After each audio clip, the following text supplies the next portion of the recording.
दोस्तों अब हम बात करेंगे आईएफबी इंडस्ट्रीज लिमिटेड की, जिसका क्वार्टर 3 का रिजल्ट कंपनी ने आज डिक्लेयर कर दिया है। तो चेक करते हैं कंपनी का क्वार्टर 3 का रिजल्ट कैसा है, पर उससे पहले चेक करते हैं कंपनी के फंडामेंटल्स। अगर बात करें दोस्तों कंपनी का मार्केट कैप की, तो कंपनी का मार्केट कैप है 5016 करोड़, जो कि एक स्मॉल कैप कंपनी है। उसके बाद बात करें कंपनी की पीई रेशो की, प्राइस टू अर्निंग रेशो की, वो है दोस्तों 176, जो कि बहुत ज़्यादा ओवर वैल्यू यहाँ से कंपनी दिखाई देती है। पर फिर भी चेक करेंगे इसके पीयर्स के साथ कंपेरिजन में कि कंपनी की वैल्यूएशन कहाँ स्टैंड करती है।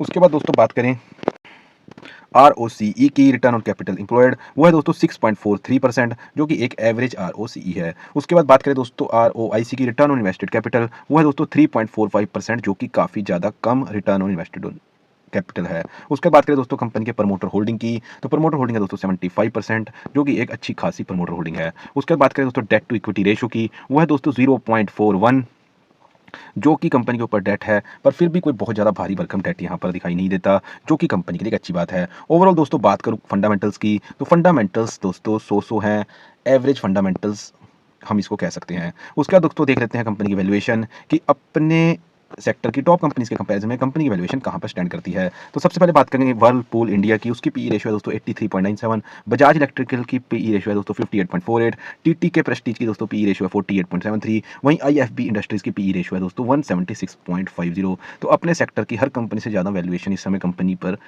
जो ट्रेड कर रही है वो बहुत ही ज़्यादा ओवर वैल्यू है दोस्तों। उसके बाद दोस्तों कंपनी की देख लेते हैं बुक वैल्यू, तो बुक वैल्यू में दोस्तों यहाँ पिछले साल के मुकाबले इस साल कंपनी की बुक वैल्यू बढ़ गई है, जो कि 159.99 से 169.57 यहाँ पर बुक वैल्यू हो गई है। तो कहीं ना कहीं कंपनी के एसेट्स यहाँ पर बढ़े हैं, या फिर ये कह सकते हैं कहीं ना कहीं लाइबिलिटीज़ यहाँ पर कंपनी की कम हुई है। तो फाइनली दोस्तों चलते हैं क्वार्टर रिजल्ट पर और देखते हैं कंपनी ने आज अपने क्वार्टर 3 का रिजल्ट कैसा यहाँ पर डिक्लेयर करा है। तो सबसे पहले बात करेंगे दोस्तों सेल्स की, तो पिछले क्वार्टर में दोस्तों जो कंपनी ने सेल्स दिखाई थी वो 1101 करोड़ की थी, जो कि दोस्तों इस क्वार्टर के अंदर बढ़कर 1161 करोड़ की हो गई है। तो क्वार्टर ऑन क्वार्टर दोस्तों सेल्स यहाँ पे बढ़ी है। क्या सेल्स के साथ साथ दोस्तों नेट प्रॉफिट बढ़ा है? नहीं दोस्तों, सेल्स के साथ साथ यहाँ नेट प्रॉफिट नहीं बढ़ा। 22 करोड़ के नेट प्रॉफिट से गिरकर यहाँ 17 करोड़ का नेट प्रॉफिट हो गया है। तो अगर बात करें इस सेल्स की कि सेल्स कंपनी ने बढ़ाई है, मैनेजमेंट ने कोशिश करी है, ये एक अच्छी बात है, पर प्रॉफिट के अंदर टी ग्रोथ आना, इसका मतलब कंपनी ने सेल्स बढ़ा जरूर दी हैं, पर किसी ना किसी तरीके से मार्जिन कम करके या कोई ना कोई ऐसी स्कीम्स के थ्रू कि जिसकी वजह से कंपनी का मार्जिन यहाँ पर उस हिसाब से नहीं रहा है जिस हिसाब से लास्ट क्वार्टर के अंदर रहा था। तो अगर बात करें क्वार्टर ऑन क्वार्टर रिजल्ट की, तो क्वार्टर ऑन क्वार्टर रिजल्ट दोस्तों ज़्यादा अच्छा नहीं है। उसका दोस्तों देख लेते हैं कंपनी का year on year quarter result कि पिछले साल के मुकाबले इस एक साल में क्या कंपनी हमें ग्रोथ दिखाई देती है, या कंपनी स्टेबल दिखाई देती है, या फिर कंपनी पीछे की तरफ जाती दिखाई देती है।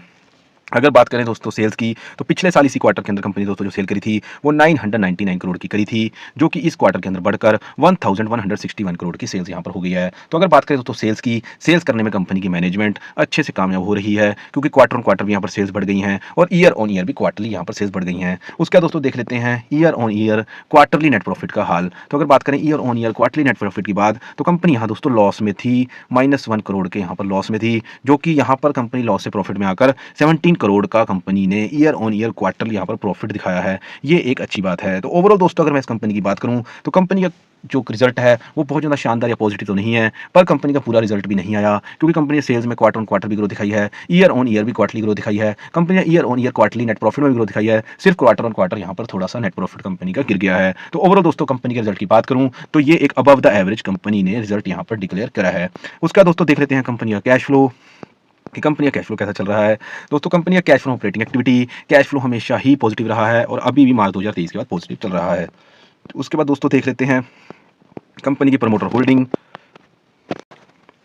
अगर दोस्तों बात करें प्रमोटर होल्डिंग की, तो प्रमोटर होल्डिंग दोस्तों पिछले क्वार्टर की तरह इस क्वार्टर में भी स्टेबल बनी हुई है 74.96%, जो कि पिछले क्वार्टर में भी 74.96% थी। और पिछले कई सालों से देखो तो प्रमोटर्स ने किसी भी तरह से अपनी इन्वेस्टमेंट को कम नहीं किया, उसने अपनी कंपनी में अपना इंटरेस्ट और स्टेबिलिटी यहाँ पर जाहिर जरूर करी है। तो ये एक इन्वेस्टर्स के लिए अच्छी बात है। ओवरऑल दोस्तों बात करें कंपनी के फंडामेंटल्स की, तो कंपनी के फंडामेंटल्स दोस्तों एवरेज या बिलो एवरेज हम कह सकते हैं कि एवरेज फंडामेंटल्स हम इसको कह सकते हैं, जो कि बहुत ज़्यादा बढ़िया भी नहीं है और बिल्कुल बेकार भी नहीं है, कि एवरेज फंडामेंटल्स हम कह सकते हैं। उसके बाद बात करें दोस्तों कंपनी की वैल्यूएशन की, वैल्यूएशन दोस्तों कंपनी की इस समय बहुत ज़्यादा ऊपर ट्रेड कर रही है। उसके बाद बात करें दोस्तों कंपनी की बुक वैल्यू की, बुक वैल्यू भी दोस्तों पिछले साल के मुकाबले इस साल कंपनी की बढ़ गई है। उसके बाद बात करें कंपनी के क्वार्टर 3 रिजल्ट की, तो क्वार्टर ऑन क्वार्टर कंपनी की सेल्स में ग्रोथ हुई है, ईयर ऑन ईयर भी क्वार्टरली कंपनी के सेल्स में ग्रोथ हुई है, year on year quarterly net profit में भी कंपनी के यहाँ पर गेन आया है, ग्रोथ हुआ है। सिर्फ quarter on quarter net profit में यहाँ कंपनी ने डी ग्रोथ दिखाई है। तो ओवरऑल दोस्तों क्वार्टर 3 रिजल्ट का अगर हम बात करें तो ये अबव द एवरेज एक रिजल्ट पेश किया है, जिसको हम एक